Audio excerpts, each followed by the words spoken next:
কপাল নবী কলিজা দিয়া চাইছেন আবু জাহাল কালেমাওয়ালা হয়ে যায়।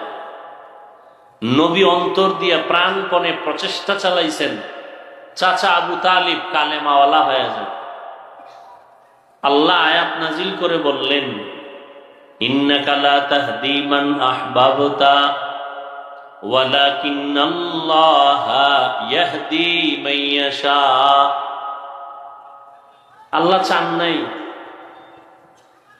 নবী হাজারো চেষ্টা করেছেন, আবু জাহালের কপালে কালেমা আসে নাই। চাচা আবু তালিব কালেমা পড়তে পারে নাই, এর নাম কপাল। আমাদের বয়ান তো কোনো প্রশ্নই উঠে না। নবীজির বয়ানে যদি কালেমা ওয়ালা না হয় তা আমাদের বয়ান তো কিছুই না। আর কপাল যদি খুলে যায় তাহলে নবীজিকে জবাই করতে এসেও কালেমা পড়ে। জানা থাকলে বলেন তো ওই ব্যক্তিটাকে, এর নাম কপাল। আল্লাহ চাইলে সব হয়, বান্দা চাইলে কিছুই হয় না। নবীজির 13টা বছর বয়ান শুনলো, দেখলো, জানলো, এরপরও কালেমা বলল না। আর নবীজিকে জবাই করতে এসে কালেমা পড়ে ফেলছে। কিয়ামত পর্যন্ত ধারা অব্যাহত থাকবে। কেউ অল্প কথায় বুঝবে আর বলবে আর নামাজ ছাড়া যাবে না, আর কেউ হাজারো কথা শোনার পরে বলবে দূর, নামাজ পড়ে লাভ নাই, দিল পরিষ্কার, এটাই যথেষ্ট। আল্লাহ আমাদের সব ভাইকে হেদায়াত দান করুন। এই জন্য বললাম যে বাড়ির থেকে বলে আসছে অমুক জায়গায় ওয়াজে যাই, কিন্তু কপাল খারাপ, প্যান্ডেলে ঢুকতে পারে নাই। এটা এমন একটা প্যান্ডেল, একটু আগেও বলেছি, রসুলের হাদিস মতে বেহেশতের বাগান, বসার সাথে সাথে সবার গুনামা।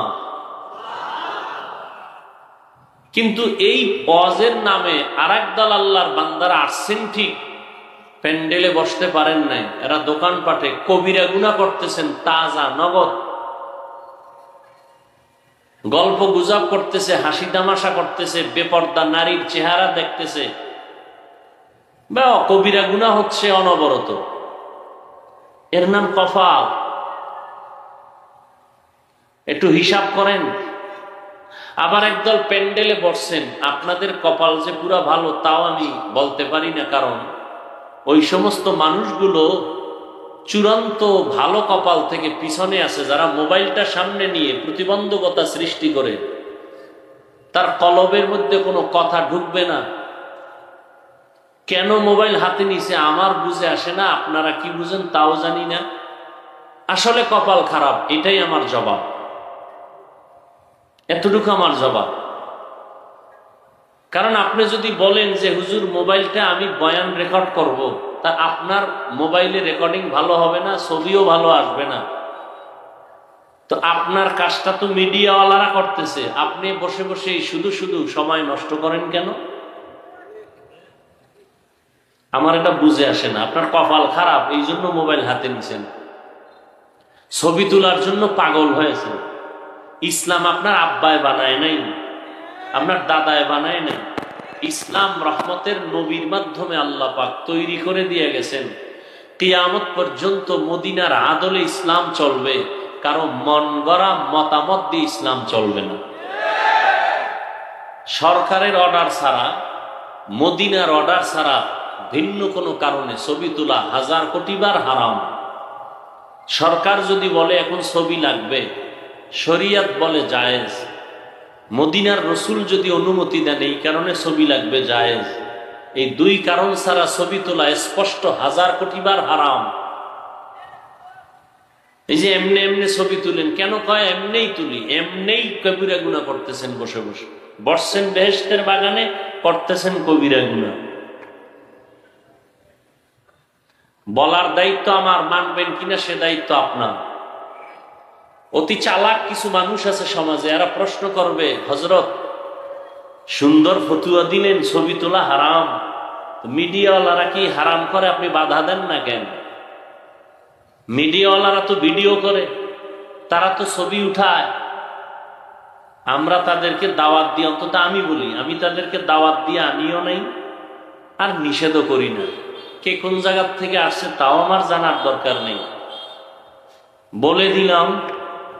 তবে জোর গলায় বাধাও দেই না, এই জন্য যে এর দ্বারা কিছু উপকার হয় উম্মতে মুসলিমা। আমার জানা মতে মিডিয়াওয়ালাদের কিছু বয়ান শুনে আল্লাহর কিছু বান্দারা গুনাহের পথ ছেড়েছে, নেক আমল ধরেছে, আমার জানা মতে আছে। এই শুধু একটা কারণে বাধা দেই না।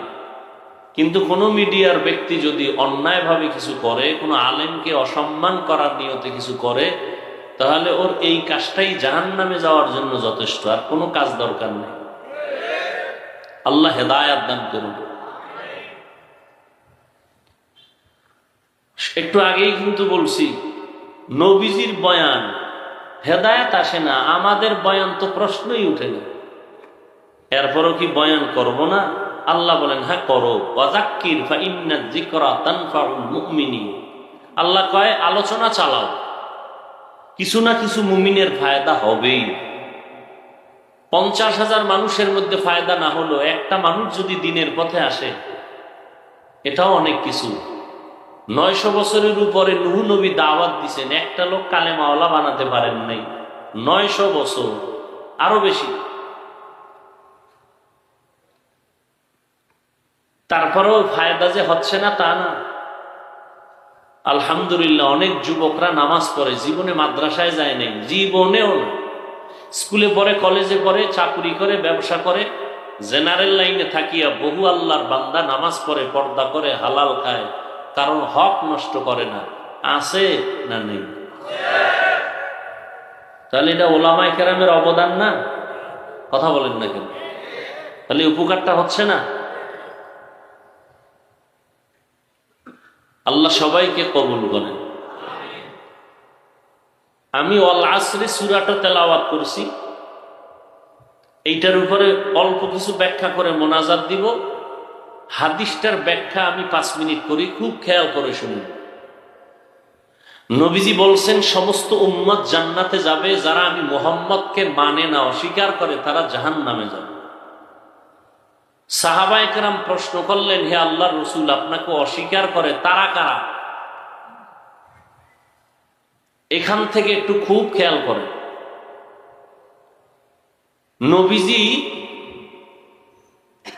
এই কথার জবাব প্রথমে না দিয়া, প্রথমে অন্য কথা বলে শেষে জবাব দিলেন। জবাবটা কি দিছেন খেয়াল করুন।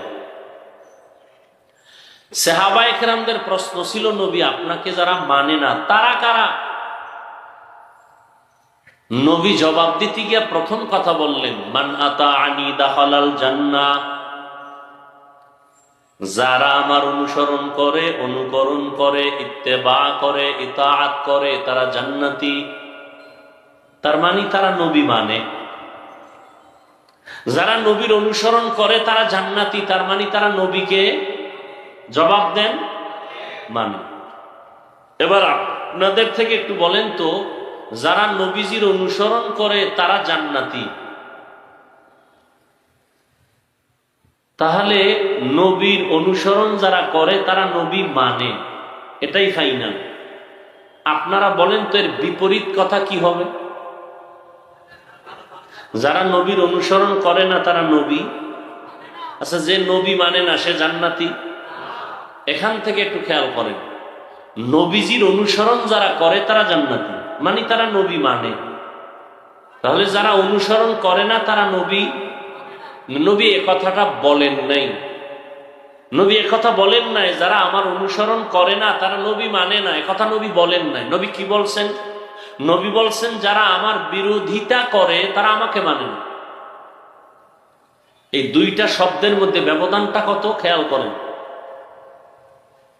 নবী বলেন নাই যারা আমার অনুসরণ করে না তারা আমাকে মানে না, তো নবী কি বলছেন? বলছেন যারা আমার বিরোধিতা করে তারা আমাকে মানে না। কি বুঝলাম এখান থেকে?